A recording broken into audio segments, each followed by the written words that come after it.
Hello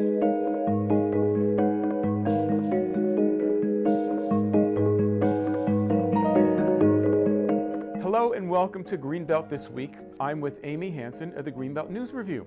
Hi. Hi. So there's been talk about school districts and residents of Greenbelt Station would like their kids to go to Eleanor Roosevelt High School, and there was a little bit of debate about that. What can you say? Right, at a meeting of the four cities, which are the council members from Greenbelt, New Carrollton, Berwyn Heights, and College Park, they got together with the council representatives, the county council representatives. And so at that time, they asked again about the redistricting so that the students who are right now slated to go to Parkdale, right? Parkdale, thank you. You're welcome. Could go to Eleanor Roosevelt. All other students who live in Greenbelt go to Eleanor Roosevelt.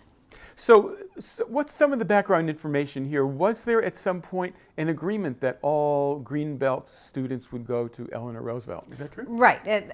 When Roosevelt was built, that was the agreement with the school board. That was a long time ago. The Greenbelt metro area wasn't part of the city yet.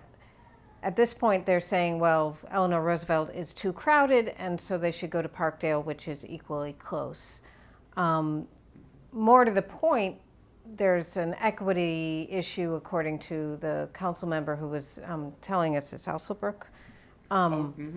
And she wants people to start looking at Parkdale as a very good school to go to, as well as Roosevelt. But Parkdale always is, in second place. And how do you put it in first place if you continue to send students only to Roosevelt? So. Right. So you have, the feeling I got from the article was that our county executive was trying to fix a legacy problem, maybe a little step at a time, but you really can't change people's perceptions. The people, when you say Roosevelt, people have one reaction. When you say Parkdale, people have another reaction.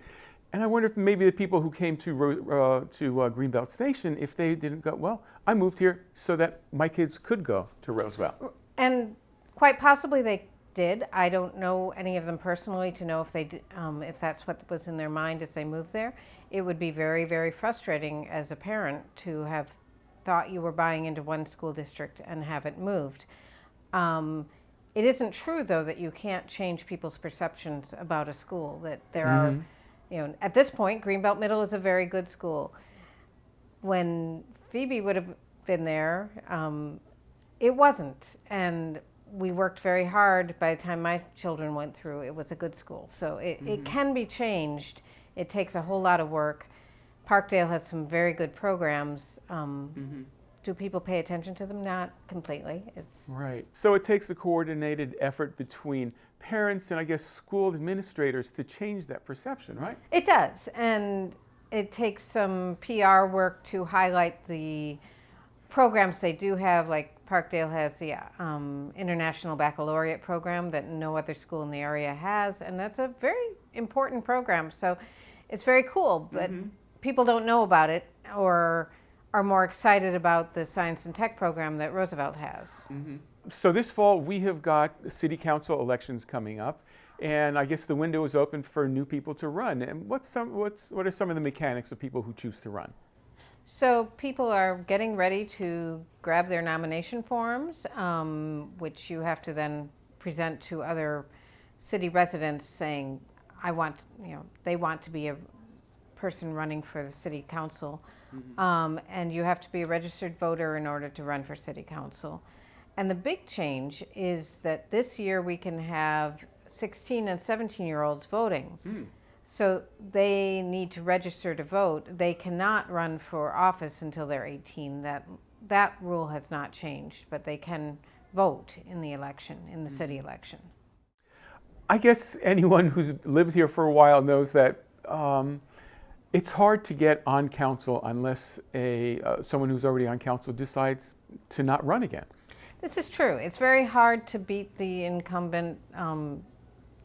They have the advantage of having more press time simply because they show up to events, and most of them work very hard and do a whole lot of work in council during the year. However, voting really does matter because the mayor is elected by the person who gets the largest number of votes. And the mayor pro tem is the second largest number of votes. So if you don't vote, you're not only not helping to choose the council, you're not choosing who is our mayor and who is our mayor pro tem. Exactly, and I find it really kind of sad that I make an effort to vote in every one of these elections. A lot of times I go there and I'm the only person there. So I looked up numbers, and it's less than 20% of eligible voters show up.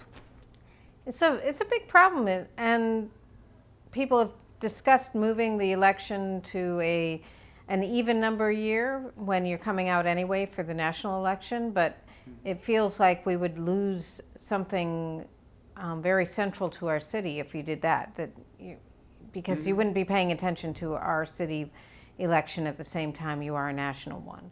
So you know that folks in the city know that there's low voter turnout, but they are making efforts to make it easier for people to participate.